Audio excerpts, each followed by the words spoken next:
together today, and thank you for coming on to Discovering Dowsing. Okay. You are a lot of the energy behind Devon Dowsers and D-Fest, the Southwest Dowsing Festival. You like building labyrinths on the beach. You know, you help people with maybe uninvited energies in homes as well. And you've been a dowser and a teacher, you know, through Devon Dowsers for quite a few seasons, I guess. I have, yeah, Yeah. all of that. And yeah, it's lovely to have you here and just contemplating about knowledge and the seeking of knowledge. You know, we're just thinking about dowsing, how we expand our horizons perhaps. And we've just been touching just before starting to record on trying to maybe sort of sometimes people try and understand things or try and read a lot of books or try and figure things out. And some things you just can't figure out. It's like the great mystery of the universe. Can any one person understand it all? Or do we just seek to understand how we fit into it a little bit and what our role could be if we can fulfill it? And how do we interact with this great mystery of the cosmos and the universe around us? What's your take on that? Yeah, I guess, science has taken us just amazing what it discovers every day and how that's changed lives over the generations, I guess. But I, what interests me is what you can't know in that sense. Yeah. Um, and how we can get information from who knows where. We can hypothesize from where, but we can get information other than from Google Earth or AI. Yeah, absolutely. And that's what dowsing can do for us. And you can be as skeptical as you like, and I certainly am from, times. And it really comes down to the results. Well, you either get a result or you don't. Mm, It mm, either you either it either works for you or somebody that you're trying to help, mm. or it doesn't. Um, and that's really the simple test for me. Yeah. So dowsing is the way I see it is about getting information you can't get from other sources, other ways. Yeah. I know that gets conflated in North America and it becomes also part of working with energy. So the two get conflated, but I like to make a distinction. Mm, The dowsing element is getting the information. Once you've got the information, you've got choices. And that's the great thing about dowsing. It gives you choices. mm. And you can choose not to do anything with that information, or you can choose to do whatever you wish to do with it for the good. Absolutely. And that one of those choices might be about working with energy and seeking to change for the greater good something with their permission. Uh, yeah, so the dowsing element is how I perceive it is just getting the information. When did you maybe find out that you could cross that threshold into that seeking answers from that field of information? Maybe through stumbling across dowsings, most of us have sort of found our way towards it. How did you get that connection and you know find dowsing? Stumbling is a good word, Alex, because it kind of was. I was living in Cornwall, and our front the front garden was being dug out by a neighbour who had a small digger, and he was happily digging away. And it was difficult because it was a slope down to the property, and well, there he was. He was digging away with his digger, like you do. Yeah. And the next thing he realised was that the bucket was pulling up a cable. So he Ah. jumped out of his cab, got a couple of L-shaped wires, swore. I said, damn, Um, walked across the cable that he had just snapped in half with his bucket and got a reaction. We gently dug down further and found all the other utilities running in that trench. And instead of being about a metre down, which they should be, they were about 6 inches. Hence him managing to dig them up. Okay. And when he got the reaction, I said, what are you up to? How does that work? He said, well, you have a go. So I stepped back, took the rods, walked across, and they reacted. And there was the mains water pipe was there, and the comms and the electric. So it was timely that he did realise that they were there, and he was annoyed with himself that he didn't check it out to begin with, because he could have done, because he could dowse. Yeah. And that was it, really. That I was totally intrigued as to how he could get that information, that the other utilities were there, from two bits of bent wire that he kept in the back of his cab. And that was it. After that, I made a couple of bits of wire rod from a coat hanger, I think it was. Yep. And played with it for about the next 10 years. Didn't do anything with it at all. Just had a go at finding different things. So that was really how it began. Yeah. And it is a bit like an epiphany or an aha moment, isn't it? Where you just see that physical reaction to something, let's say, non-physical or non-material, let's say, energetic. Bit like electricity is invisible. You can't smell it, hear it as such, and yes, you can see lightning in the sky or electricity arcing when something's going a bit awry, but it must have been a real advent of something incredible to see an electric light go on for the first time. And I get a sense for us dowsers that when we first get to see that reaction or to feel it in our own hands with dowsing rods or a pendulum, or feeling, with deviceless dowsing, there's something in that, isn't there? There's something of the sense of wonder and the limitless possibility of, like, where can we go with this? Absolutely. Yeah. Yeah, it was just, and being able to play with it was fun. I didn't know what I was doing, but I used to get reactions if I looked for pipes and utilities, which is as far as my knowledge at that point went. Yes. Yes. And took myself off to learn more at the British Society of Dowsers, which at that time was being directed by John Moss, and the president was Patrick Mamanaway. So I was really lucky that I joined just at the point where those two brilliant guys were running BSD. Right. Patrick was running, he was teaching the courses on the curriculum that BSD had, which was absolutely excellent at that time. And I think I went on every course I think he ever ran. I got a great deal of certificates. And what a better teacher than Patrick. So Absolutely. it was fortuitous, or I got lucky, I don't know. But yeah, so after that, it was your world was your oyster, really. So my initial interest was water dowsing, because in the 90s, that's kind of was the predominant field, really. Yes. And it certainly interested me in helping folk find water. But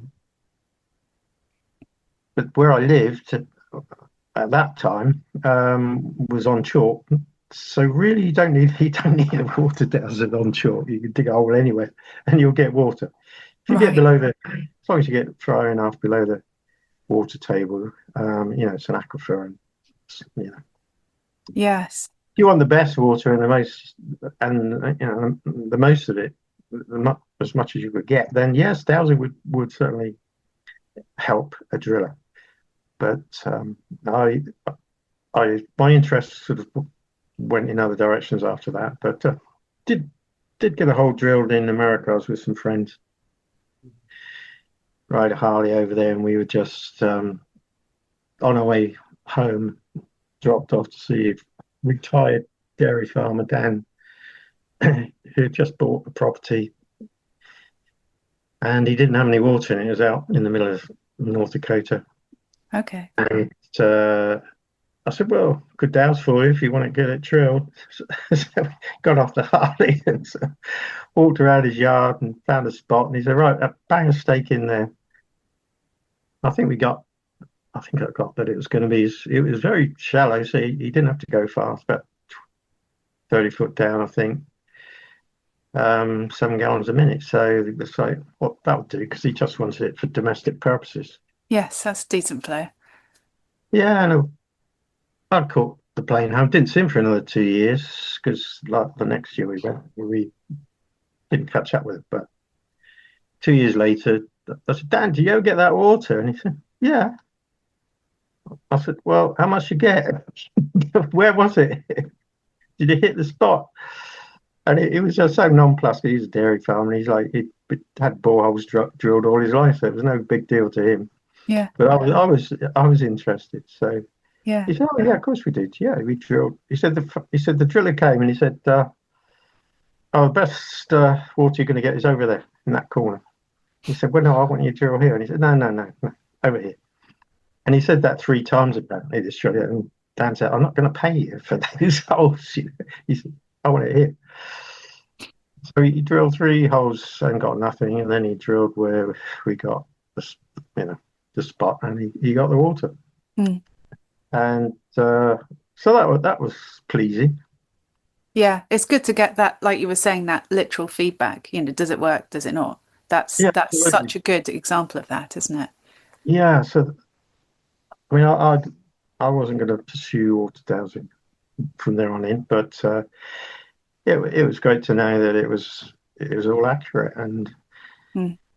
Dan got his water. So Yes. And you also had the, other person with the drill saying water's there, but it wasn't. And so you had that also, that, if you like, other test case that showed that without, your dowsing rods didn't lead you there. yeah, validation is brilliant with dowsing. You really have to have, particularly if you're dowsing intangible targets a lot, which some dowsers do. Mm. And that's fair enough. But if you want to know whether you're being accurate or not, you need results, and there's no Mm. more better results than seeing water come out of the ground Literally. where you had the information via your dowsing that it would. Yes, So yes, validation's really important. But absolutely. dowsing tangible targets is something that needs to be done by the folk who are dowsing intangible things a lot, Mm. because Mm. how on earth do you know whether you're accurate or not? You don't. You could be dowsing the inside of your head. Yes, exactly. And that's a fair point actually, and that kind of make the energy of that point feels quite rooted and grounded. And because when you are dealing with the intangible, with the nebulous, with the sort of in interdimensional stuff, it is something maybe some of us with those extra senses can perceive more readily, but actually not all of us can. And if we're using our dowsing inquiries for the intangible,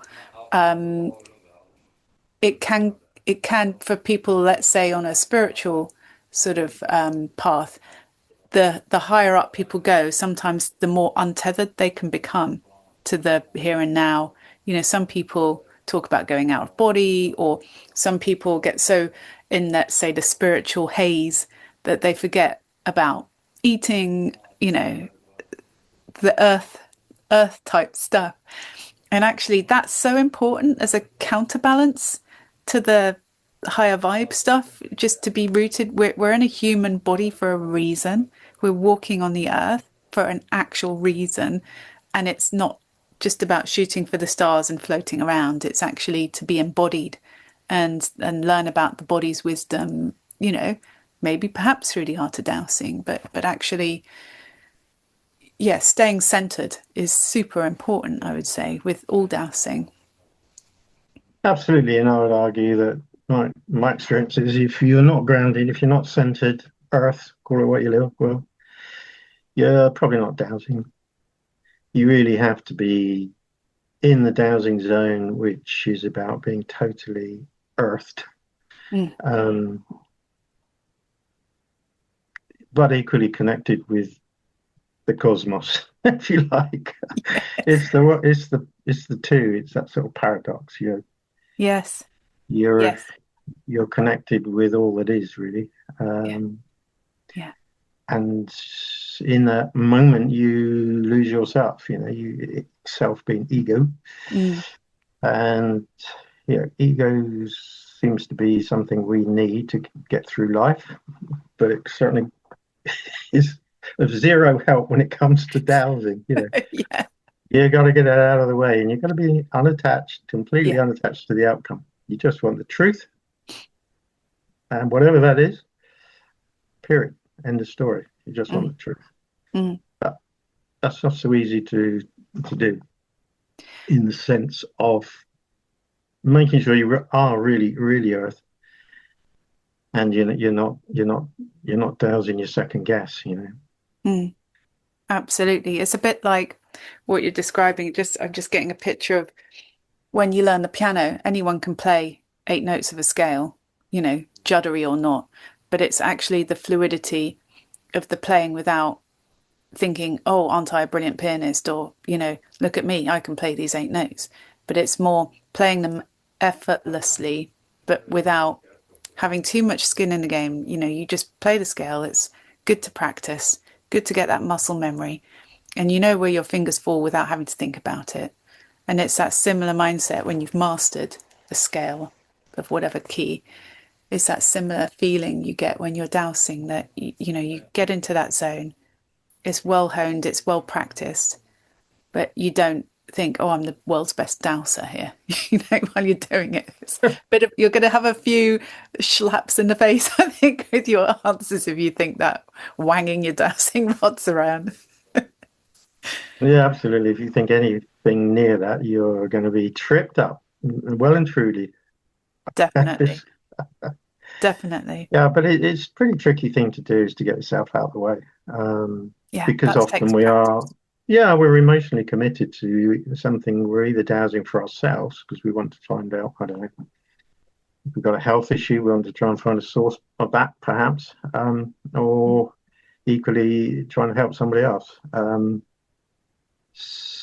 But it comes with practice. But the wonderful thing, the way the universe works, is that it just keeps tripping you up, tripping you up, tripping you up. And that's the way you learn, isn't it? That's the only way I've ever learned is by my disasters and mess ups. You think, Definitely. really? Did I do that? Okay. Yeah, And and then it just, keeps you humble as well, doesn't it? Because, to err is human, so they say.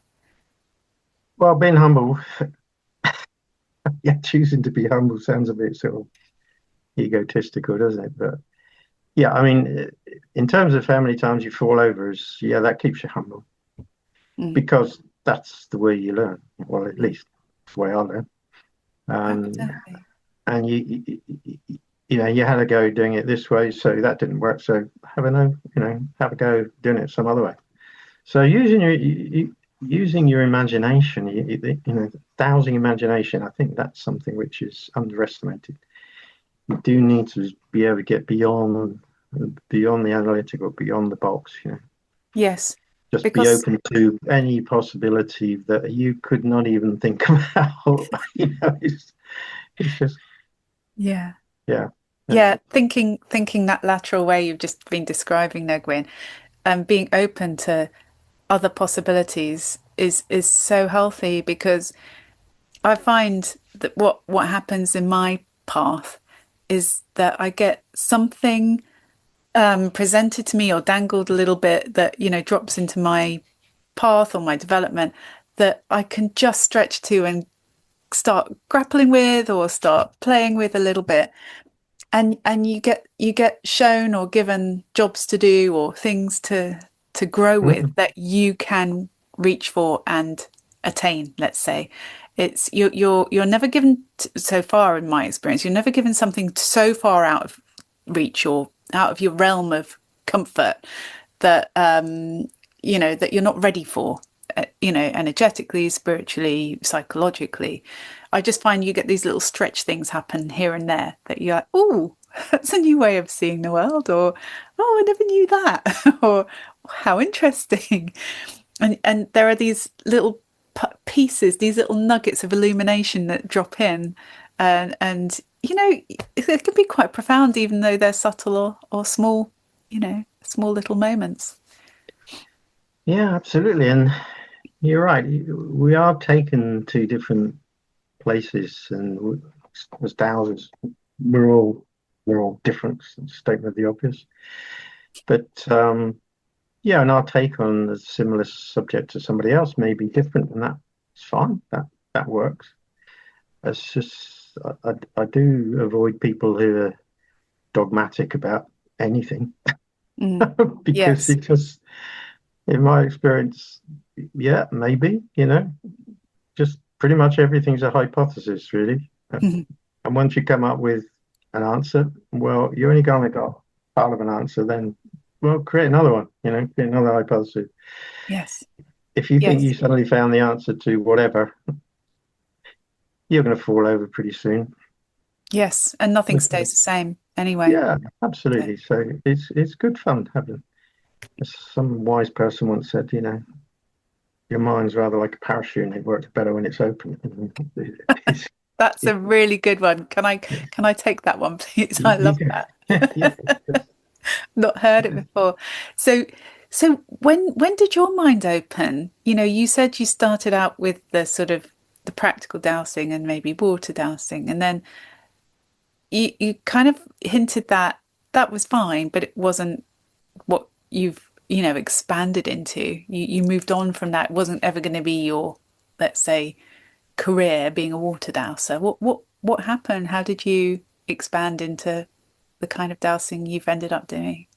yeah. I just found myself doing all sorts really. It wasn't any particular area because I had a full-time job at the time, and it was I just doused for fun and interest. So yeah, I did my share of chasing energy lines and um, going to ancient sites and so forth, and we've got plenty of them in the UK. Yeah. And yeah, that's really interesting. But at the end of the day, chasing Earth energy and finding alignments has got me to a place of saying, well, so what? Did that make the world better?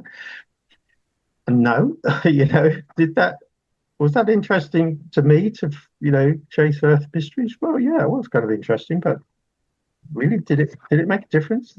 Mm. No, sorry, didn't for me. And I suppose that's the path I went down. I guess I've been in the I, have seen my life's purpose as being in service, like many other people, and Yes. I follow those careers. So when I retired, I guess it was just natural that I was taken off in that direction, and I would come across folk who had some issue with health. So I would douse for causes, because our health system usually just treats symptoms, and that didn't seem that beneficial to me. So, Mm. yeah, it was great to be alleviated from whatever, but let's try and find out what's, if anything's, causing something. Mm. Geopathic stress, that's a very unhelpful name because it can mean just about anything to anyone.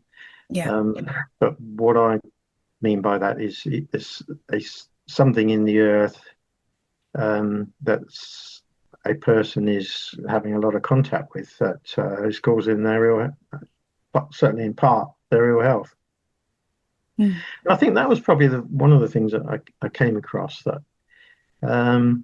patterns, looking for patterns. So somebody said, such a body's really poorly, they got cancer. And Mm. do you know what? Both their neighbours have got cancer. Really? So Are they on the same side of the road? Yeah. As soon as you get a pattern, just two Mm. incidences such as that, that gets my interest going. I suppose I think, okay, well, what's the cause of that? What's going on? Mm. Let's give it a go, find out. So, if you douse those instances, you invariably find there is a cause. Something is going on that's causing their distress. So that's really the path I went down, and a lot of clearing of, well, not clearing, but moving in the main. Mm. I really don't. I do worry about folk who go around the place healing every damn thing. It's like just leave nature alone. Yeah. Um, it knows what it's doing. It doesn't It really need our help. no. We're busy messing it up. Yeah.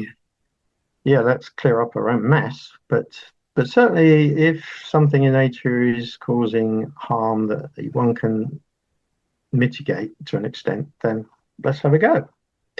So I think what I got into was moving, or bending, probably in the main, earth energy lines that were causing distress, which are usually associated with water. So I call them geopathic stress lines. They weren't always lines, but Mm. let's call them that. Mm.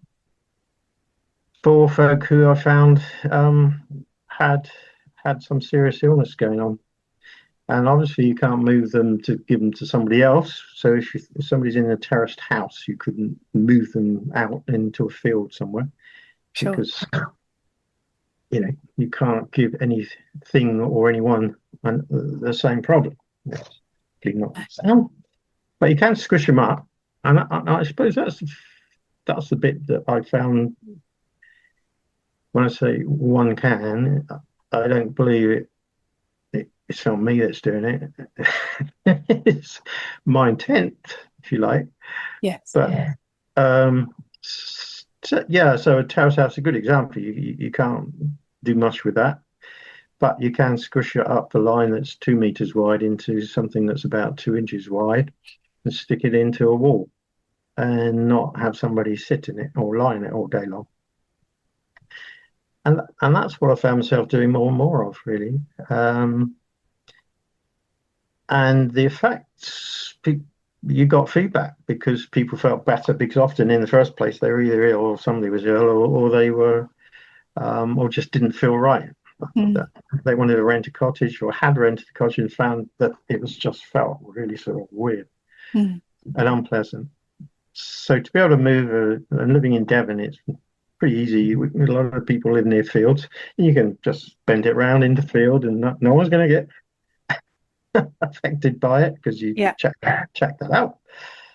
So that was an area that was I found myself doing quite a bit of, and I think the first one was a pub up in North Devon. I was with a friend, and we were going to have lunch in the pub. And I said, "Oh, no, we can't. It's shut. The landlord's run off with the land with the barmaid." I said, "All right, okay." It's like, is that pretty usual around here? And he said, well, actually, the pub closing is pretty usual. And this particular pub had failed in 5 years. I think they'd had about four publicans and each one had failed Wow. for different reasons, bankruptcy, whatever the reason was, it just would not seem to work. Mm. So I thought, well, okay, there's a pattern. So let's check it out. Checked it out. And there was a very strong line. It covered the whole width of the pub, Wow. running right the length of the pub. That's a big line. Yeah, and I was use scales, on a scale of 0 to -10, and I ended up counting to -20. Mm. I don't know what's happened, but these days I end up usually counting to -800, 1,000. They all seem to have gone really, really strong. However, and on that occasion I said, well, can this line be switched from negative to positive? And I got a yes. So I said, right, okay. So with intent, we switched the line to +20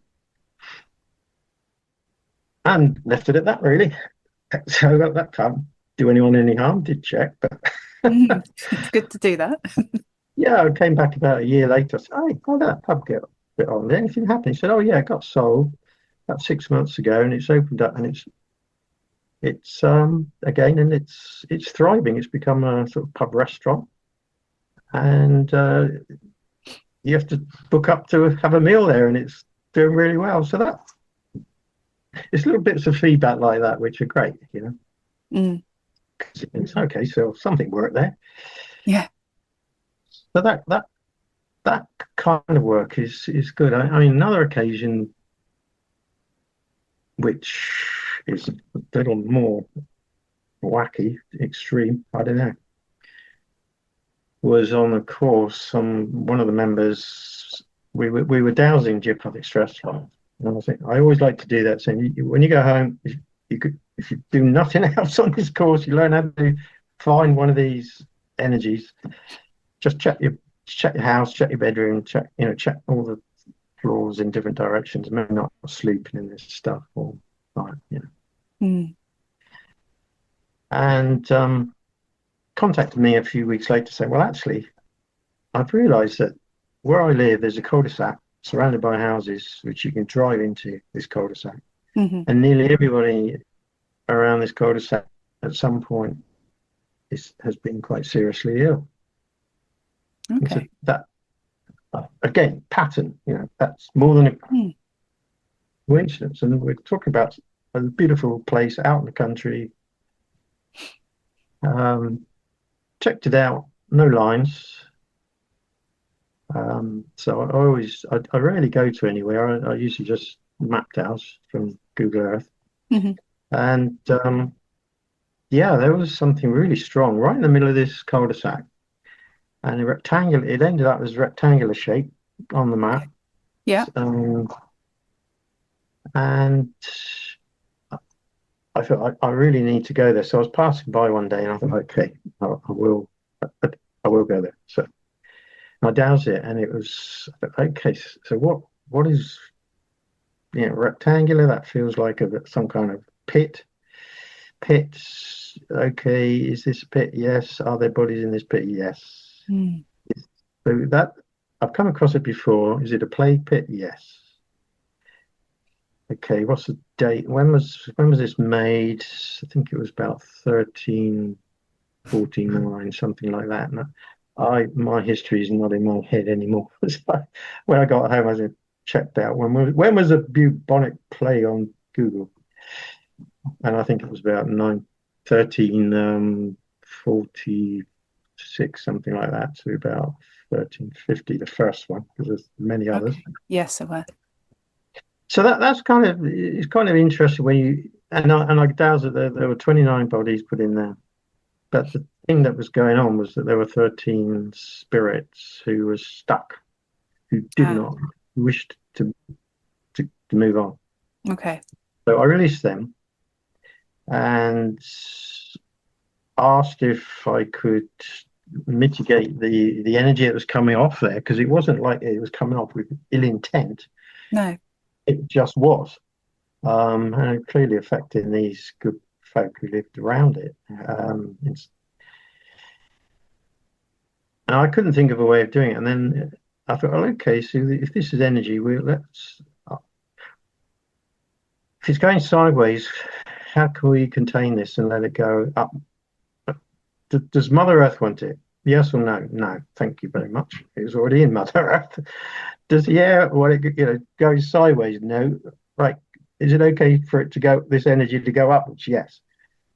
So we built I built an imaginary chimney over the pit, Okay. let the energy go up, and let powers that be take care of it in whatever was deemed appropriate. And that's how I left it. But yes, coming across energies like that affecting humans in some dastardly way, is something that seems to come my way quite a bit. And but yeah, certainly spirit release. It's often somebody feels a bit wonky. I Mm. mean, some people can see spirits. Most of us don't. Um, but if they're feeling uncomfortable or stuff's going on, doors are being opened, whatever, then one can help out. So, yeah, I've got lots of stories on that one.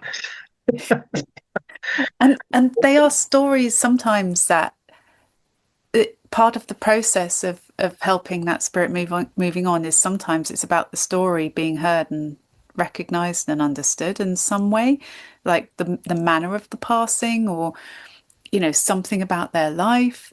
I remember my first sort of sense of that spirit side of things. Interestingly, like you were saying, you were teaching about geopathic stress and things like that. I studied in my, was it late teens, early 20s, with a feng shui dowser. So she taught dowsing as well as practicing feng shui, and she had a list of questions. It was a bit like 20 questions. So is my name, my real name, or is it, Rumpelstiltskin or whatever? And you go through these questions, and I remember, is there a presence in my house, being one of the questions. And I was always quite, let's say, scaredy of watching, like I couldn't watch ghostly type of movies. I was a total wuss with horror. I still can't watch it now, but there was something about the unknown that was really scary for me. And I got a yes for that answer, and I could recognize, yes, that is a bit of a concern. I didn't feel equipped to deal with it, but the teacher helped out a bit, like you helped out with this, pit sort of plague pit situation. But I do remember a sense of when I was in the house I was living at the time, going, if you went on the landing at night to the loo, I got a sense of something there. And you can't, like you were saying, you don't always see things, but you can have a feeling about something, or something not feeling comfortable or right. Sometimes, so that I was so grateful that that was addressed, and I didn't get that sense at night anymore if I did get up in the night. Or that feeling like, oh, I need to run up the stairs, or that kind of feeling where you get that sense of something behind your back. Over time, that the stories, they sometimes it's about the spirit, if you like, the stuck spirit. It's about their story, or what they want you to know or understand, so that they can release the grip they've got on staying here. I don't know if you've felt that or had that similar experience, Gwyn. I could well believe that. Yeah, absolutely. Most of the situations I've come across, yes, somebody is experiencing a presence, or the presence of the earthbound trap souls are, they're making them, they want help. They, they need our help Mm, with love yes. and to move on. And that, so they're trying to attract our attention often. Like, that's how I see it anyway. Mm, So whether it's I remember there's a friend who has a student house, and a Canadian student, a woman Canadian student said, "Look, I think your house is haunted." Oh, really? Said, "Yeah, yeah, I feel the presence. It's a female presence, and it's opening and shutting doors, a cupboard, continuously." And her boyfriend said, "Yeah, it really is. There's no reason why that cupboard door should be opening and shutting like it does." And so I had I was asked to help, and sure enough, there was a female um, spirit, and wanted to go to the light, and with love sent her on her way. But it's that sort of feeling, something not quite right, something's a bit uncomfortable, and yeah. that happens time and again. Um, had a one of the, yeah, a friend of a friend of my sister-in-law, passing her cottage in Kent. So I thought pop in, see her, because she was new in the cottage. And how's it going there? You enjoy it? I said. She said, "Yeah, yeah, it's great. I think we got somebody upstairs though." I said, "What do you mean somebody upstairs?" "Well, here we got an uninvited guest, but I'm okay with that." I said, "All right, okay, let's just check it out. I'll just douse." So, I mean, the dowsing element is just asking the question: Is there a presence? Is there a spirit present? Yes or no? And then the next one is, if there is, do you wish to go to the light? Yes or no? Mm. Invariably, it's yes, but not always. Um, and on this occasion, there was it was in her bedroom, and it was a male. It's a very old cottage. He'd been there since about the 1800s, I think it was. I said, "Do you wish to go to the light?" No, thank you. I said, "Well, your journey is such that you need to continue onwards, I would suggest." Yes, I know. I got so having this sort of conversation, which yes and no's with your dowsing. Mm. And he said, "No, I'm really happy here." And I thought, and I had to chuckle because I went downstairs and told Leon, I said, "Look, you were dead right. You have got the spirit, but he doesn't want to move on. Are you all right with that?" And she said, "Oh yeah, that's fine." And I did laugh because um, she was she was an amazing personality and a very attractive woman, and like everything about her was just you know most people with experience is wonderful. Well, lucky guy, he's I can see why he wants to stick around. Um, and I spoke to my brother about a month later. I said, is she still happy with that? With her male presence? And she said, yeah, yeah, yeah. But her bathroom's downstairs. She gets changed downstairs now. She does. I thought, okay, yeah. That's her way of handling the situation. Fine. Yes. She did then move about 6 months later. I think about a year later, 6 months to a year later, and I doubt whether she still had him with her. And yeah, he got in the car when she left. He was sat in the back. So he was still with her. So that's fine. Yeah. Yeah, another one, a similar situation in North Devon, a very old place going way back to beginning of time, this property, and it had been Wow. developed nearly every 100 years since. And the present owners came, the husband came back and said, "Well, what are you doing up in the bedroom?" And he was coming back from work to his wife. And she said, What do you mean? I haven't been in the bedroom today." He said, "Well, I saw you up in the bedroom. You're by the window." And he said, "No, no, I wasn't. That wasn't me." And again, it turned out that, yeah, they had two earthbound spirits in the property. And on having a conversation with them, they really didn't want to go. Mm. As they saw themselves being the caretakers. They'd seen this play, they'd been there since I think it was about 15th, 14th, 15th century, Wow. a bit of a while ago now, I can't remember. Mm. And they'd been looking after it ever since. And they didn't trust the present owners, and they were going to, because they were moving it about somewhat. Yes. And they were very happy to stay with that. However, most spirits really want to go fast. Yes. And And if someone says, can you help? I think I've got something's going on. Mm. Then yeah, one does what one can. There was a instance of, well, I think the strange was sometimes they come and find you. Um, I went to lunch with a friend, and we parked in this narrow lane. Had a very nice lunch in the pub. I drove, got in the car wouldn't start. Well, it's a pretty new car. Never's not started. I thought, what's going on? Did everything I could, which isn't a lot these days with an electronic ignition of this, that, and the other. And it just was absolutely dead. So we had walked back to a friend's house, rang her son, who had one of these jump chargers, these great big, Oh, yeah. powerful thing. Took that round, put it on the car, should have done the job. Nothing. Okay, what else? In the car park talking, and someone overheard us and said, "Do you want to borrow my jump leads?" I said, "Yeah, let's give it a go." Drove up, jumped the car, nothing. Oh well. This is a bit odd, but oh well. Mm. Can't do anything here. That's within my remit. Called the AA out. He came along after half an hour and thankfully, well, not too long. Um, did everything he could to the car, all the things they would normally do. Nothing could make it go. No. I said, okay, so let me tow you down the hill and slip the gear in second, see if you can get it going that way, because that way you bypass all the electrics. Mm.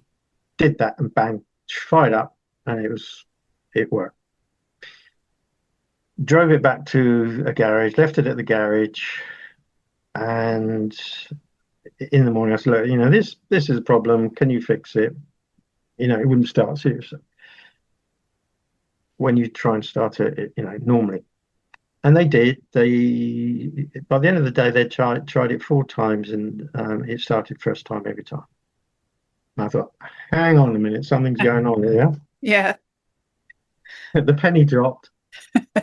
So I doused, and I thought, okay, it's not a physical, practical problem. So is it psychic? Something going on? I got yes, yes, yes, yes. I thought, where were we? Where was this pub? Right, okay. As is often the case with old pubs, they are next to old churches, Yeah. often opposite. And this was the case in this instance. And there was a graveyard, and I dowsed, and I got yes, there were 12 spirits there, wanting to be released. And I said, okay, did you guys stop my car from working? And I got yes. Because I was still sort of mad, I thought, Yeah. yeah, inconvenience. And I just burst out laughing. I said, okay, I forgive you. Yeah. Never You mind. definitely got your attention. Absolutely, and with love, sent them on their way. Well, when I say that, it's not me, is it? It's Yeah. whoever. All that is the Indeed. higher And being. off they went. But that was quite amusing. I think that was just one of the oddest things that's happened to me. So Oh, it's that's like, that's fascinating, Gwyn, because it reminds me a bit of because there's something about cars and vehicles actually. Well, I've got a motorhome, and I was driving it, and the car sort of navigation and entertainment system that's in it kept literally crashing for no reason. Crash, crash, random crash, and I would lose my navigation. When you're driving, it's not that convenient. And I started, like you were saying, started to notice a pattern. Okay, is there something that wants my attention? Yes. And it turned out there was the spirit of a woman who had lived a very luxurious life. And I got a sense, you get a sort of a sense. Some people get a whiff of perfume, or you get a sense in your mind's eye. I could just see furs, I could see lame silver, sort of, high heeled, sort of crystally shoes and things. It was very glamorous woman. And I got a sense of, how old she was when she passed over. And she was literally in my car stereo, getting it to glitch so that I would hear her story. She wasn't best pleased she was in a, motorhome of a certain vintage, because she knew about luxury and Rolls Royces, and that was kind of her thing. And so she'd hopped on in the garage that had fitted this system. And obviously she's like you were saying, with love, having been heard and recognized and moved to the light. And she's suggested that she could be part of my team, on my, my guides, and on the other wonderful. side.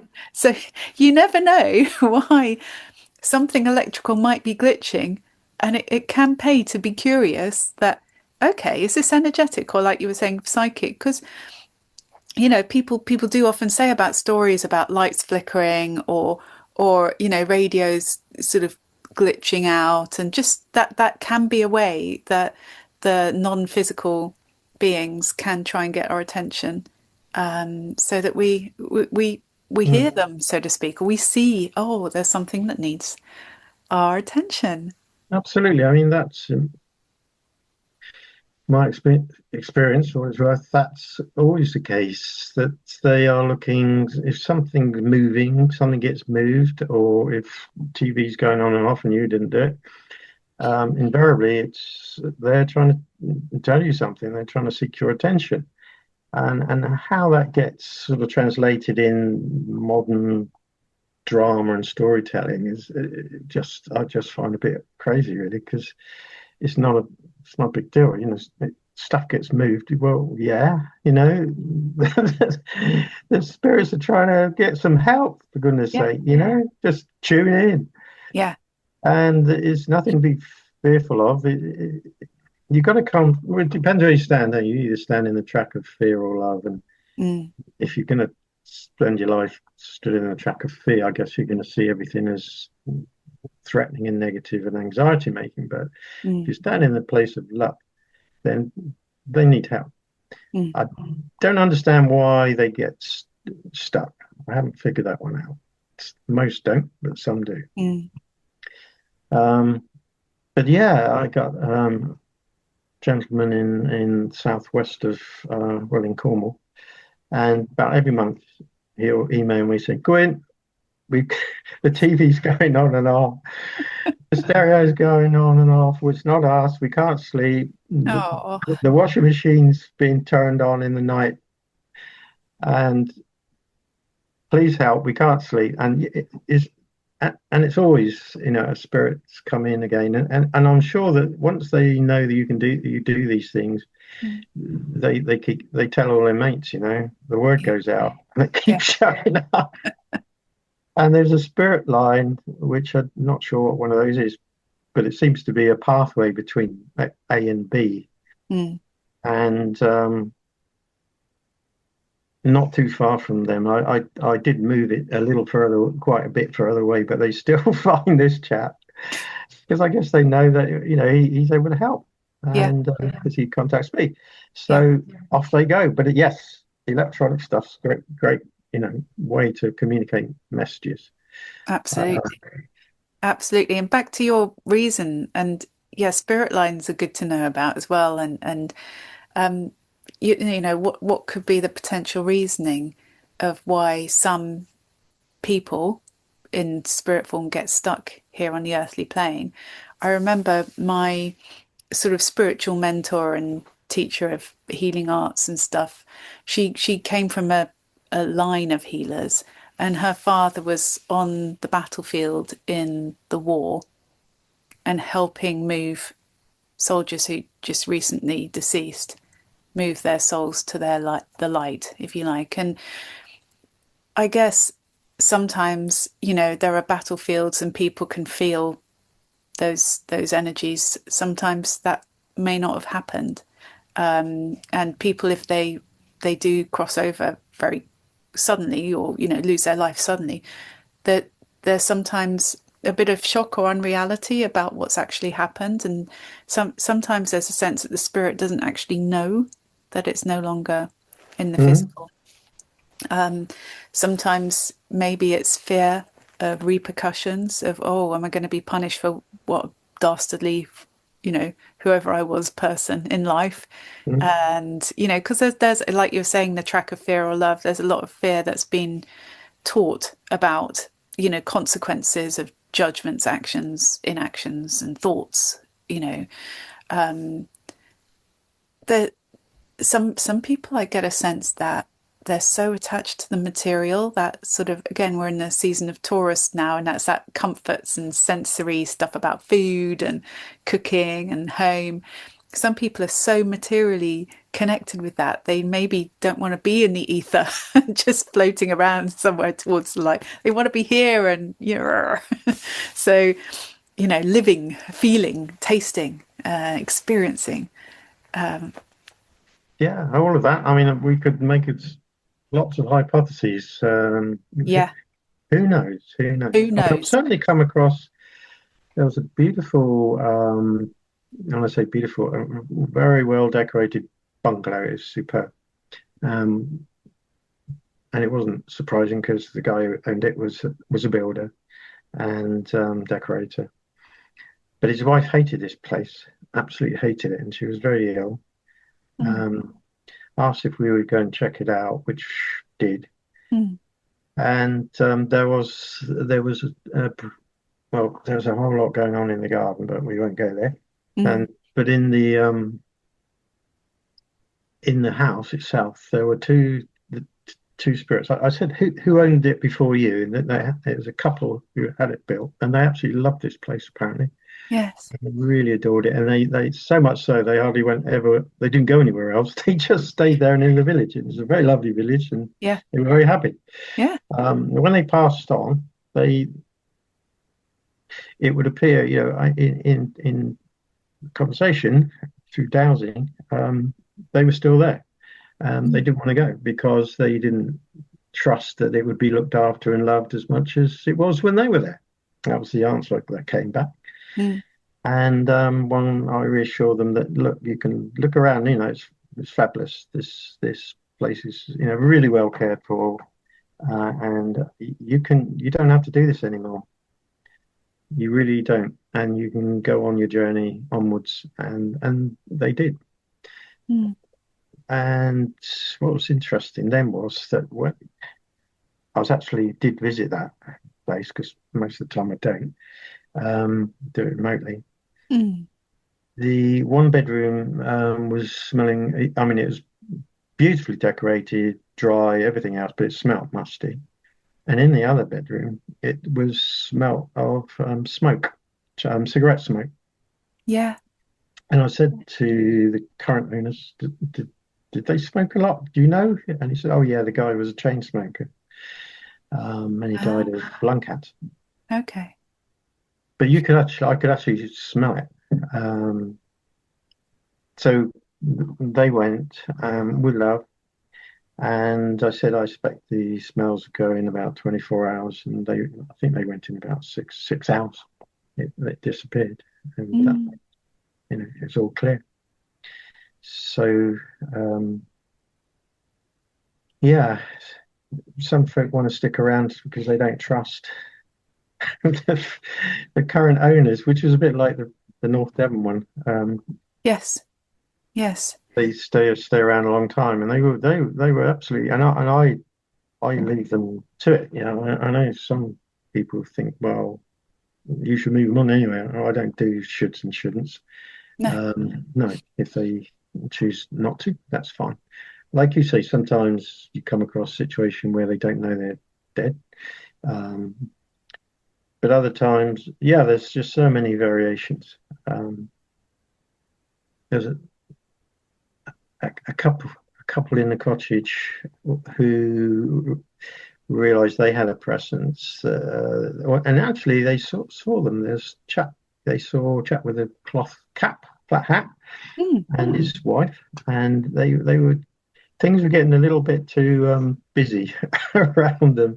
Things were getting moved a little bit too often, and they were happy to sort of go along with this, but they got to a point where they were, no, I think we need a bit of help. Anyway, word came to me, and yes, they were these two spirits, so they wanted to go, Mm. set them off with love.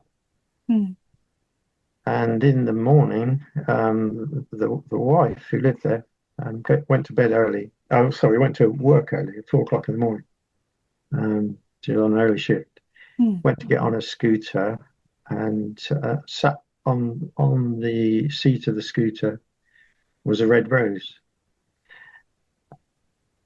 When she had to go off to work, came back from work, said to her husband, "Did you leave a red rose on my seat?" He said, "Don't be daft." Wasn't me. And where they live, there are no red roses not growing. No. And I just thought that was lovely because I mean, who knows what happened?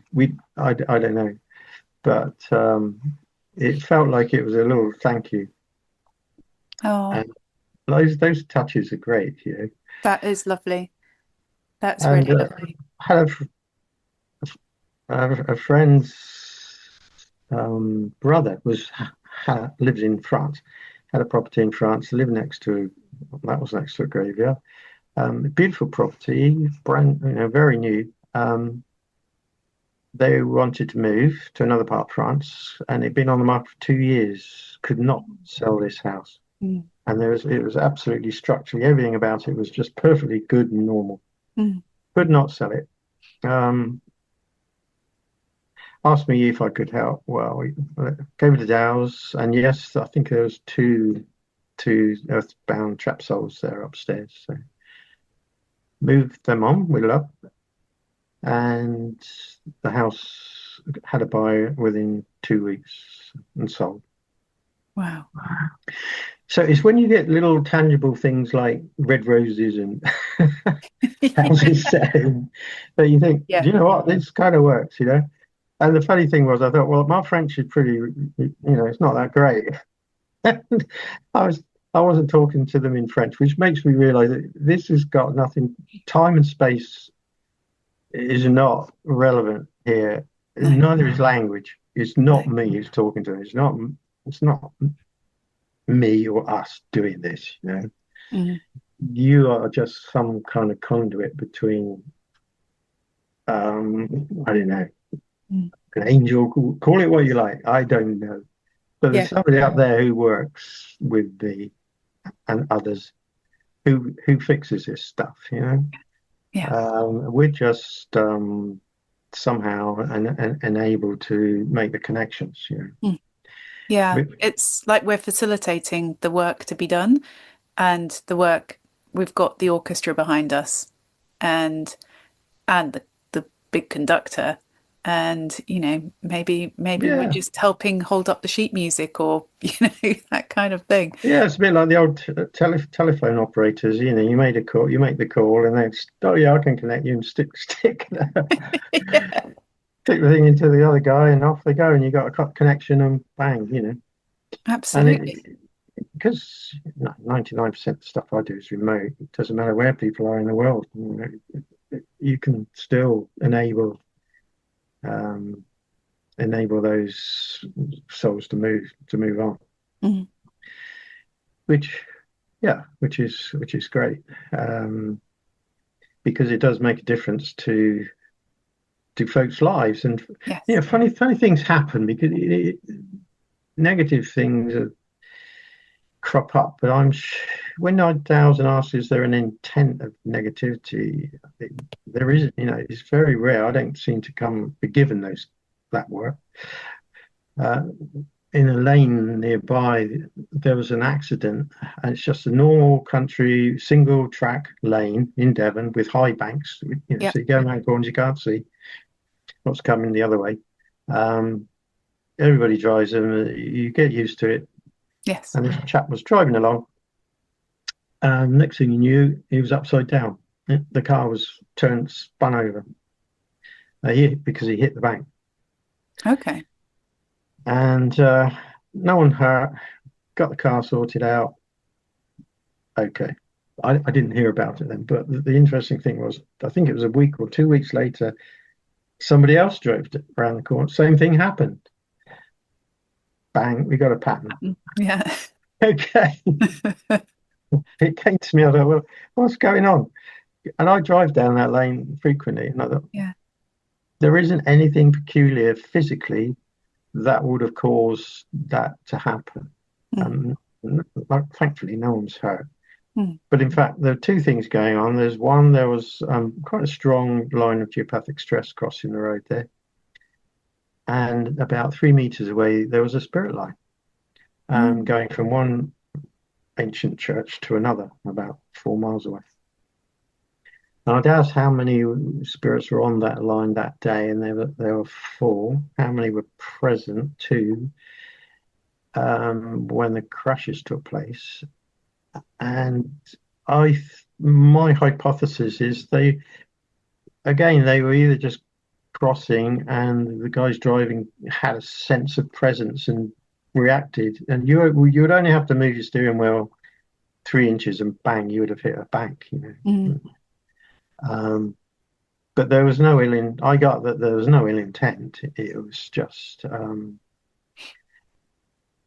were in the wrong place at the wrong time, really. So, Mm. and I think this probably happens quite a bit. That the negativity that gets associated with bound trap souls is not through their malevolence. It's how that's perceived, really, by us as humans.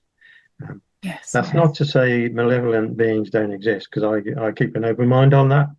Mm. And I've come across one or two, and that's where one needs to be extremely well protected and very careful Yes. as to what you're doing as an individual, but also who you're seeking help from. Yes. So that's a kind of a word of caution, really. Yeah. Um, but equally, they you can something happens, and it's very easy for us to project, which we like to do, don't we? Give somebody else all our crap, you know. And whether it's another human being, let's just project all our stuff. Yeah. Makes us feel good Definitely. and put it Transference, all they on. call it. Absolutely, yeah. Let's transfer our stuff to somebody else. And we need those. Thank goodness those people are out there, you know, that we can dump on. You know, it makes us feel righteous. Um, and I think that happens to these poor guys. You know, they're stuck. I came across one in Canada. I was asked for help um, in the middle of the Canadian prairies somewhere. Mm. And as far as the farmers who lived there, they had a demon in their cellar, and they'd been there for quite some time, and it caused the death of a brother. And they didn't know what to do about it, and just came up in a conversation, and with me, and I said, well, let's have a look. Mm. And I got that, yes, they did have a being in their cellar. No, it wasn't an earthbound spirit. It did come from another realm. Mm.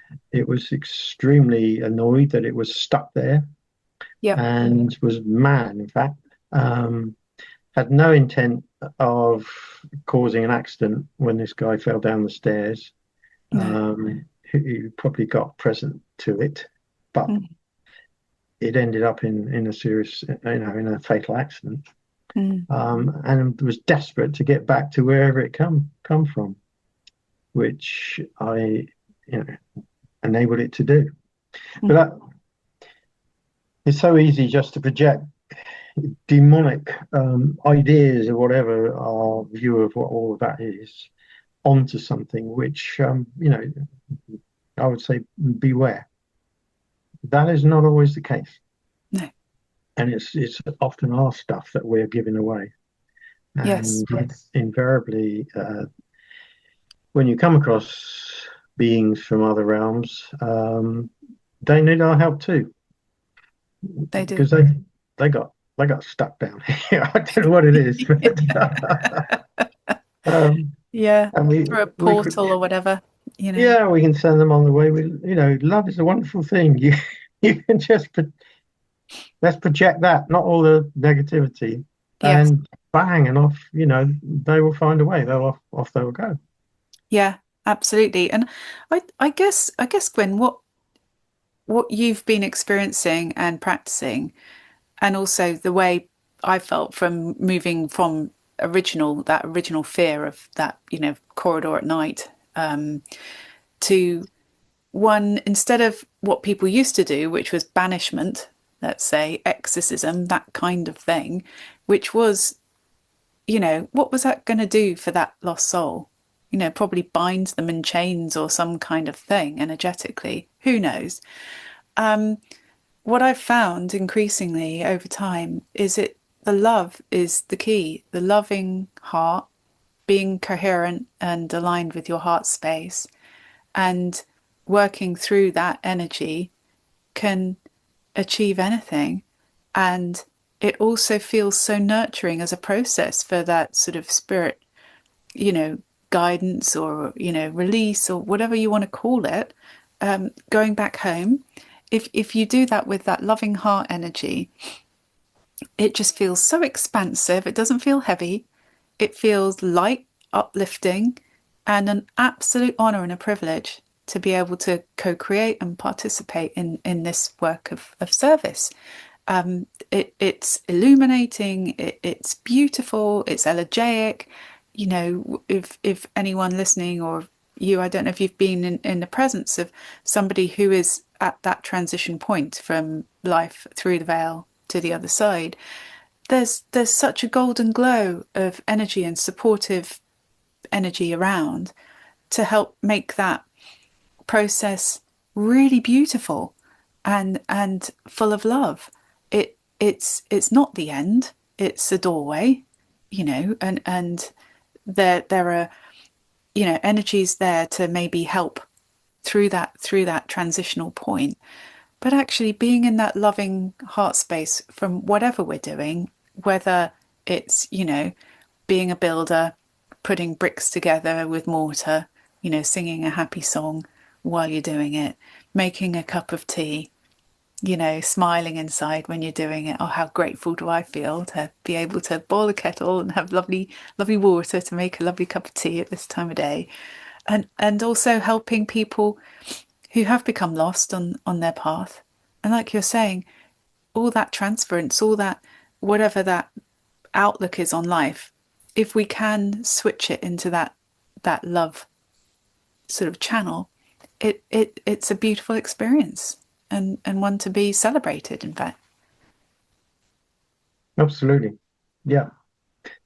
So it's not about denying malevolence or or perceptions of what is called evil. Um, the best we can do is just stand in the track of love and be strong and protect ourselves, because listening to you describe that reminds me of the situations one comes across where the more loving, the more spiritual one becomes, the more light you project, the more you attract the moths. Yes. And the more, if you shine your light out there, they'll come and get you. Yeah. They'll Discernment come, is key. whoever they are. Yeah. You'll attract the opposites. So that's another cautionary tale. But it's not about being naive. So No. if one can transcend the opposite, then that's something about being very present and mindful of all possibilities. It isn't about just glowing in the light. No, we don't get light. Light comes out of darkness, So, and we need to be mindful of all of that coexistence, really. Mm. It's all a balance, isn't it? Yeah, yeah, it is. And going back to the labyrinths, that's a great way of finding balance and harmony. Mm. Um, so walking a labyrinth with intent is a wonderful thing to do, and particularly that one you've got in Cornwall. So Yes. you're going to enjoy that over the weekend. So Oh, beautiful. Yeah, Cadroia for World Labyrinth Day. It's a absolutely. worthy celebration. And the first time I walked that, I got a download of a song for He's a Jolly Good Fellow. And I heard later about the creator of that labyrinth idea, Will. And the people who know him said, "Oh, that's absolutely him. That works, that song." So yeah, you can get downloads, bits of inspiration, answers to conundrums and problems or intention for whatever it is. So yeah, it's a very powerful tool and a very illuminating path, isn't it? Walking your labyrinth path of life. Yeah, it's a great metaphor. Um, Journeys, yeah, absolutely. Which I like making them in the sand because the tide comes along and washes them all away. That's- but interestingly, it doesn't wash when the tide comes in, it doesn't wash the energy away. No, no. You can still walk around a labyrinth with ankle deep in water, and you'll find your way. Yeah. That's fascinating. Isn't it? Yeah. And I've been looking into hidden labyrinths lately, ones that are there, maybe in a sacred site, maybe not, but you can find them with your dowsing rods and walk those lines. And Mm, yeah, and a friend in our dowsing group at Tamar's, who's actually in Devon, she was saying about how she used to have a maypole on her land, and you can still douse where the dancing, with all the ribbons on May Day was done. So, celebrate Absolutely. together, and those patterns will resonate, won't they, Yeah. throughout time and Yeah, space. absolutely. Definitely. Yeah, it's great. Great stuff. Beautiful. Well, thank you so much, Gwyn, for sharing your dowsing journey with us, and exploring water and spirits and labyrinths, and just how grounded you are. It's been lovely having this gentle, grounded, centered conversation with you. Thank you. Thanks for the invitation, Alex. Looking forward to Tea Fest soon. Indeed. Yes, Oh, that's going to be good fun. It's going to be good fun. that'll be brilliant. We'll put a link to that in the show notes. And yeah, it's a very, very exciting thing. So thank you for hosting it and putting it on. Pleasure. Thank you for contributing it to it, your workshop. Can't wait. Brilliant.